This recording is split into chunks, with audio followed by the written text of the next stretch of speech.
आज से लगभग लाखों वर्ष पहले सत्य युग में जब ब्रह्मलोक में सभी देवताओं की सभा चल रही थी और उसका नेतृत्व स्वयं ब्रह्मदेव कर रहे थे, तो उस सभा में सभी देवताओं की सहमति से ब्रह्मदेव ने जब सूर्यदेव को कर्म राज्य का अधीश्वर बना दिया, तब सूर्यदेव काफी खुश हुए और खुद में गर्वित भी। और इसी गर्वित ने धीरे धीरे अभिमान का रूप ले लिया। और इसी अभिमान को करते करते एक दिन सूर्यदेव को बेहद जोरदार छींक आ गई। और यह कोई मामूली छींक न थी, क्योंकि इस छींक से एक बेहद शक्तिशाली असुर का जन्म हुआ।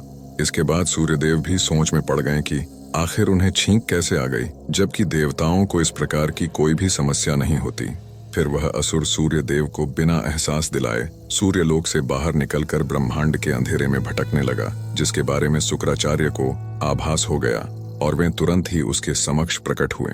फिर शुक्राचार्य ने उसके स्वभाव के अनुसार उसे एक नई पहचान दी और उसका नाम रखा अहंतासुर। साथ ही उसे एक नया लक्ष्य भी दिया, जिसके दौरान अहंतासुर को सैकड़ों वर्षों तक श्री गणेश की तपस्या करनी थी, जिसके लिए अहंतासुर सहमत हो गया और उसे शुक्राचार्य ने सब कुछ समझाकर पृथ्वी के ही एक शांत वन में तपस्या के लिए भेज दिया।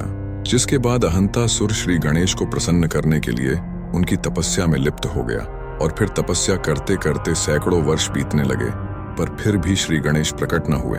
जिसके बाद अपने गुफा में बैठे शुक्राचार्य काफी चिंतित होने लगे।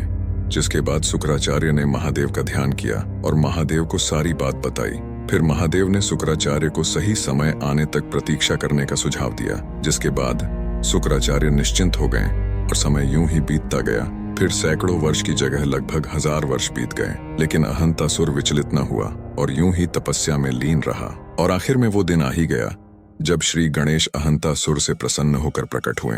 जिसके बाद अहंतासुर ने शुक्राचार्य के कहे अनुसार श्री गणेश से बेहद शक्तिशाली वरदान मांग लिया, जिसमें उसने किसी भी देवता, गंधर्व, जानवर या मनुष्य से कभी भी पराजित न होने का वर मांग लिया और भी कई असीमित शक्तियां भी मांग ली। जिसके जवाब में श्री गणेश ने अहंतासुर को खुद श्री गणेश के सिवाय किसी और से न हारने का वर दे दिया और कहा, तथास्तु।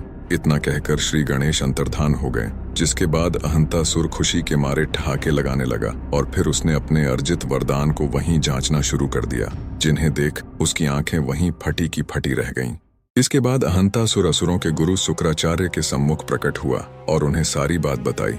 जिसके बाद शुक्राचार्य ने अहंतासुर को पूरे ब्रह्मांड में सबसे शक्तिशाली असुर होने के कारण उसे पूरे ब्रह्मांड में असुरों के राजा के रूप में नियुक्त कर दिया। इसके बाद अहंतासुर के हाथों ब्रह्मांड की पूरी आसुरी सेना आ चुकी थी। साथ ही उसके पास पहले से ही श्री गणेश से प्राप्त असीमित शक्तियां भी मौजूद थीं, जिसका फायदा उठाकर अहंतासुर ने धीरे धीरे गुरु शुक्राचार्य के कहे अनुसार पूरे ब्रह्मांड के कोने कोने में जाकर सभी लोकों में आक्रमण कर असुर साम्राज्य का विस्तार करना शुरू कर दिया।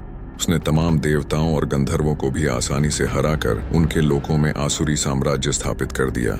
ऐसे ही आसुरी साम्राज्य का विस्तार करते करते समय गुजरता गया और समय के अनुसार अहंतासुर और भी ज्यादा ताकतवर बनता गया। साथ ही उसका अभिमान भी बढ़ता गया और एक दिन उसने स्वर्ग लोक पे भी आक्रमण कर सभी देवताओं को एक साथ में परास्त कर दिया। जिसके बाद सभी देवता अहंतासुर के डर से स्वर्ग से भागने पर मजबूर हो गए और फिर अहंतासुर ने स्वर्ग लोक को भी अपने अधीन कर लिया। फिर समय के अनुसार अहंतासुर ने शुक्राचार्य की भी बातें माननी छोड़ दी, क्योंकि उसका अभिमान 7वें आसमान में पहुंच चुका था। और इसी प्रकार धीरे धीरे पूरे ब्रह्मांड में अहंतासुर को अभिमानासुर के नाम से भी जाना जाने लगा। और उस समय पूरा ब्रह्मांड अभिमानासुर के नाम मात्र से ही कांप उठता था। अभिमानासुर यानी कि अहंतासुर ने ऋषि मुनियों को भी त्राही त्राही करने पर मजबूर कर दिया। उसने पृथ्वी को भी नहीं बख्शा। देवता भी अभिमानासुर के डर से पूरे ब्रह्मांड में छिप छिप कर रहने लगे थे। हर जगह सिर्फ अभिमानासुर का ही डंका बजने लगा था। अभिमानासुर ने पूरे ब्रह्मांड में त्रिदेव समेत सभी देवी देवताओं के पूजा पाठ को भी बंद करवा दिया था। यहाँ तक कि वह श्री गणेश की भी पूजा पाठ न होने देता और जो उसकी बात न मानता उसे मृत्यु के घाट उतार दिया जाता। अभिमानासुर का अभिमान अपने चरम सीमा तक पहुंच चुका था और फिर यहाँ सभी देवता, गंधर्व और ऋषि मुनि थक हार कर त्रिदेवों के पास गए और उन्हें सारी बातें बताई। जिसके बाद त्रिदेवों ने देवताओं, गंधर्वों और ऋषि मुनियों को श्री गणेश का ध्यान करने का सुझाव दिया। इसके बाद समस्त देवता समेत गंधर्व और ऋषि मुनि पृथ्वी के एक शांत वातावरण में जाकर श्री गणेश की आराधना करने लगे। फिर कई वर्षों तक आराधना करने के बाद श्री गणेश प्रकट हुए, जिसके बाद सभी ने श्री गणेश को अभिमानासुर के दुष्कर्मों के बारे में बताया और उसे दंडित करने के लिए प्रार्थना करने लगे। फिर श्री गणेश ने सभी देवता, गंधर्व और ऋषियों को अभिमानासुर को दंडित करने का आश्वासन दिया, जिससे कि सभी निश्चिंत हो गए।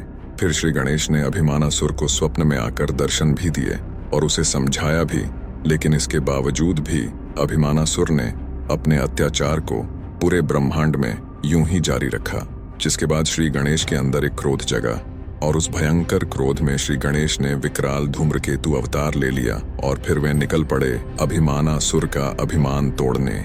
जब अभिमानासुर बचे खुचे ब्रह्मांड के राज्यों पर विजय प्राप्ति का षड्यंत्र रच रहा था, तभी वहां अभिमानासुर को कुछ गड़बड़ होने का एहसास होने लगा, क्योंकि उसका पूरा असुर लोक कांपने लगा था, जैसे कि कोई भूकंप आ गया हो। इसके बाद वहां धूम्रकेतु अवतार का आगमन हो गया, जिसे देख सभी असुर थड़ थड़ कांपने लगे और अभिमानासुर तो जैसे बौखला उठा। यह देख अभिमानासुर हक्का बक्का हो गया। वह श्री गणेश को इस अवतार में देख समझ गया कि बिना युद्ध के और कोई बचने का रास्ता नहीं है।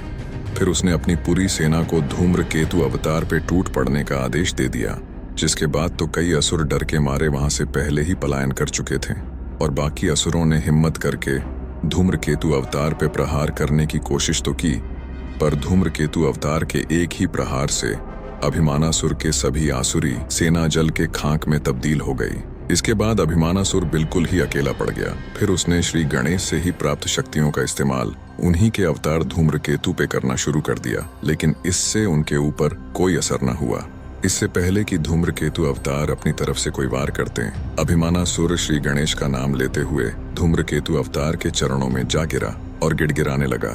वह लगातार दया की भीख मांगने लगा, जिसके काफी देर बाद धूम्रकेतु अवतार अपने पूर्ण रूप श्री गणेश के रूप में आए और फिर अभिमानासुर की शक्तियों को सीमित कर दिया और उसे दोबारा से ऐसी दुस्साहस न करने की सलाह दे दी। और फिर श्री गणेश ने अभिमानासुर को सीधे पृथ्वी के पाताल लोक में जाने की आज्ञा दी, जिसके बाद अभिमानासुर श्री गणेश की बात मानते हुए सीधा पाताल लोक को प्रस्थान कर गया। यह देख सभी देवता समेत गंधर्व और ऋषि मुनि श्री गणेश से काफी प्रसन्न हुए। इसके बाद पूरा ब्रह्मांड अभिमानासुर के आतंक से मुक्त हुआ और सभी चैन भरी सांस लेने लगे। और फिर श्री गणेश सभी देवताओं समेत गंधर्वों और ऋषि मुनियों को अभिवादन कर कैलाश को लौट गए। तो ये था धूम्रकेतु अवतार का पूरा इतिहास। तो यदि आपको ये वीडियो पसंद आई हो तो एक लाइक जरूर करें।